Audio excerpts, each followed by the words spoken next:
we're seeing pretty major shifts in how industries are operating, and especially with AI, right? With it's becoming a major part of that change. And I think it's a disruption, basically. Absolutely. It's a big disruption. Yeah. So in the supply chain space, I think the interesting thing here about this one is that space is constantly in disruption. You are right, absolutely. So if you see the information on data from last few years, supply chains have been disrupting more frequently than ever. So, for example, COVID-19, geopolitical conflict, then it's a shipping closures, shipping attacks, Yeah. and countless minor disruption.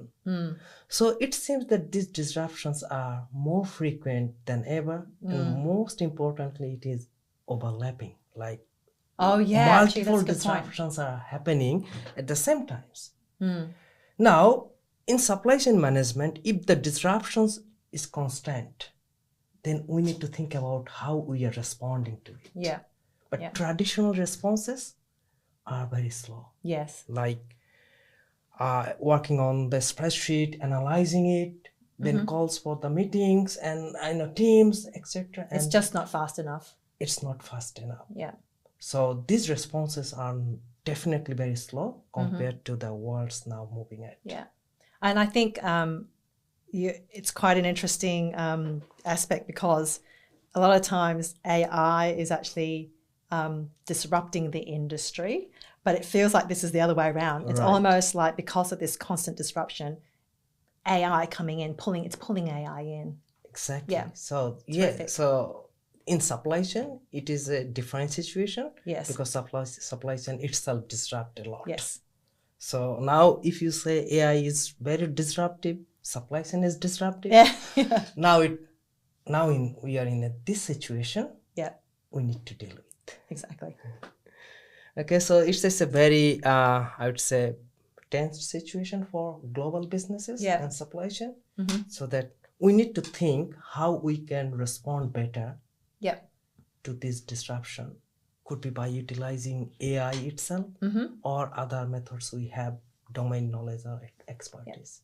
In the supply chain, with the fact that it's being pulled in because of such change, the other thing too that's quite different is it's not AI agents, and AI isn't just used to sort of analyze. It's actually taking action. It's actually making changes. It's not just a faster spreadsheet. It's actually recommending and executing. You're right. AI makes decision. Yes. So this is something is very important for supply chain management.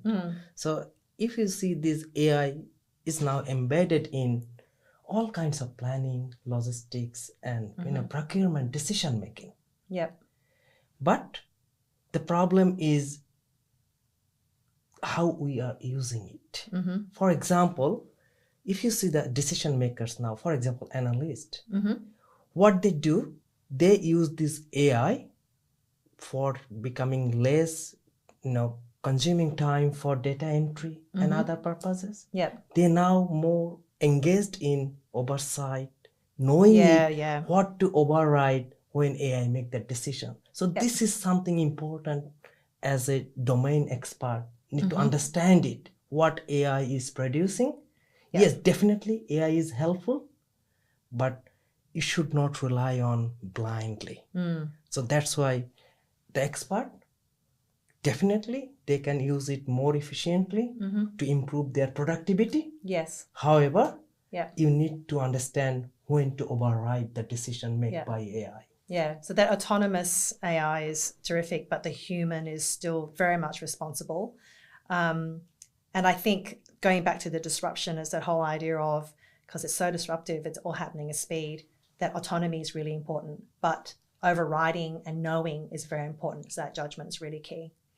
So I think then if we're thinking about the fact that there is a lot of AI being used in supply chain because it's such a help, there's a lot of companies experimenting with it, but are they scaling, do you think, at this point? Or Or is it in, because I know in the industries that we work in, there are some pockets where it's probably small organizations. They're moving beyond experimentation. But I think some large organizations are just a little bit slower. So at organization level, Yeah. I believe they are having widespread experimentation. Yeah. Yeah. But I believe at supply chain level, Yeah. there is a limited adoption because Okay. supply chain involves multiple parties. Right. Procurement, and then manufacturing, your suppliers, your logistic service providers. So they need to be connected.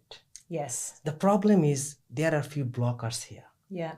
For example, data is the big one. It's fragmented. So the quality of data. Oh, so quality sometimes too. Yeah. data is not ready or data is fragmented. So how you are using those data for making that decision as an input. Yeah. And sometimes systems are not connected because it is not an organization level things. Yeah. It is a supply chain involves multiple partners. Sometimes the objectives from those multiple parties like suppliers, manufacturers, distributors are not well aligned. So that's make key blockers to widespread implementation and also scale it up at supply chain level. Yeah. Do you see potential though? There's a lot of potential for it happening. Absolutely. So I believe it is in the growth phase now. Yes. So many organizations, they understand that they need to scale it up for hence experimenting. Experimented, but they need to connect their stakeholders and partners in the same platform, uniform decision making and having well-aligned objectives. Yeah. This is something I believe there is a transition now. Yes. And that's shifting towards that. Yeah. So hopefully... so that gap is an opportunity. Absolutely. Yes. So that's an opportunity. Yeah. So we need to grab that opportunity to make it successful. Exactly. Yeah. So if we sort of like summarize then the sort of the three sort of big shifts we're seeing supply chain when it comes to AI is disruption is constant. AI is a really good tool to support that because of its capabilities and speed and scale. And the potential, because of this gap, is understanding how the system works and then actually how AI can actually bridge that gap. Absolutely. Yeah. So that's why I graduate with right literacy, domain knowledge, and AI skills will be in demand. Yeah. Fantastic. So let's move on to find out what that looks like on a day-to-day basis. Thank you. Sure. Let's go.